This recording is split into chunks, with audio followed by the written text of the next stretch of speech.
Voici l'interface de Bose. Cette interface permet de dupliquer un ou plusieurs articles sur les plateformes auxquelles vous êtes abonné. Il existe d'autres techniques de duplication, notamment pour les gros volumes, qui font l'objet d'autres vidéos. Donc ici nous allons dupliquer les articles à partir d'un site source, qui est le propre site d'un antiquaire, sur les plateformes auxquelles il est abonné. Cet exemple est très intéressant pour vous faire découvrir la puissance de Bose. L'intérêt de ce site est que la fiche article est absolument minimaliste. Il y a juste un titre, des photos, le prix de vente, une vidéo, et la description. Toutes les caractéristiques sont dans la description, sans aucun formatage. Ce qui n'est pas la structure de la fiche article d'une plateforme, les dimensions, les catégories, le style, les matières etc., sont, en général, à des emplacements définis. Bose va mettre les caractéristiques de l'article aux bons endroits, sans que vous ayez besoin d'intervenir. Mieux encore, nous avons choisi ce site, car l'organisation des articles est effectuée par artiste-créateur de l'objet, alors que sur la plateforme la catégorie principale sera par exemple objet d'art, avec une sous-catégorie comme vase. Vous n'avez en aucun cas à vous soucier d'une correspondance ou d'un mapping. Bose va mettre cet article dans les bonnes catégories de la plateforme, même s'il y a plusieurs niveaux, et nous allons vous le montrer. Je copie l'URL de l'article à dupliquer, CTRL-C, je vais sur Bose et je colle cette URL dans la ligne du haut, CTRL-V. En bout de ligne je clique sur la flèche pour valider la saisie. L'URL passe dans le cadre du bas. Bose affiche l'image de l'article ainsi que son titre pour vérification. Dans le cadre de droite vos plateformes sont affichées. Toutes cochées ou décochées selon votre souhait. Vous pouvez lancer la duplication pour plusieurs articles à la fois. Choisissons un deuxième article sur le fichier source. Je copie l'URL de l'article, CTRL-C, que je colle sur Bose, CTRL-V. Je valide. Vous voyez maintenant que vous avez deux articles dans le cadre de gauche. Une bille noire sélectionne l'article de votre choix.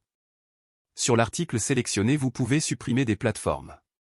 C'est terminé, vous pouvez lancer la duplication. Comme il s'agit d'une démonstration, je vais supprimer un article et dupliquer uniquement sur 3 plateformes.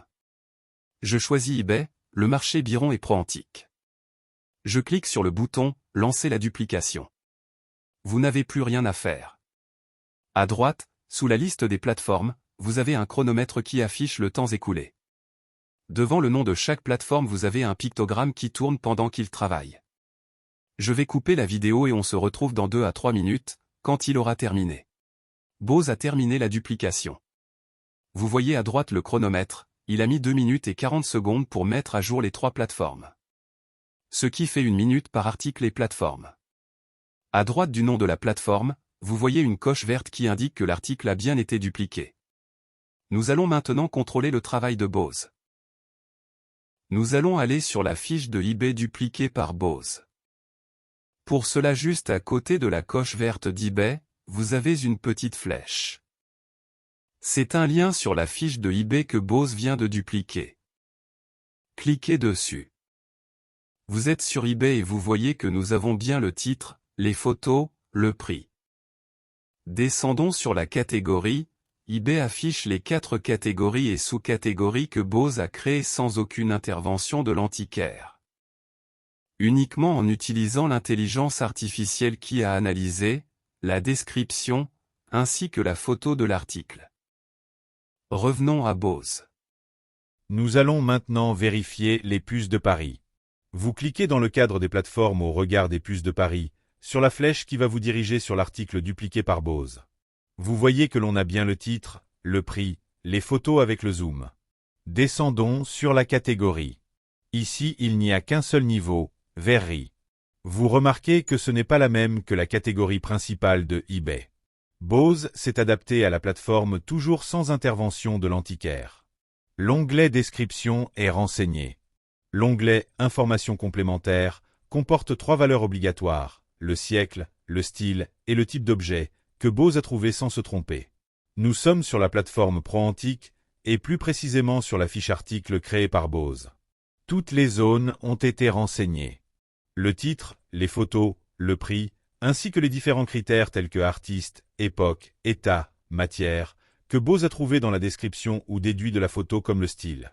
Notez aussi que Bose a bien mis la hauteur de l'article dans la bonne dimension. Enfin, la description est bien reproduite, dans les différentes langues supportées par les plateformes, même le mandarin ou le japonais, si vous le souhaitez. Vous remarquerez, dans le fil d'Ariane, que tous les niveaux de sous-catégories de la plateforme sont optimisés. Bose vous remercie et vous attend pour une démonstration personnalisée en vidéoconférence.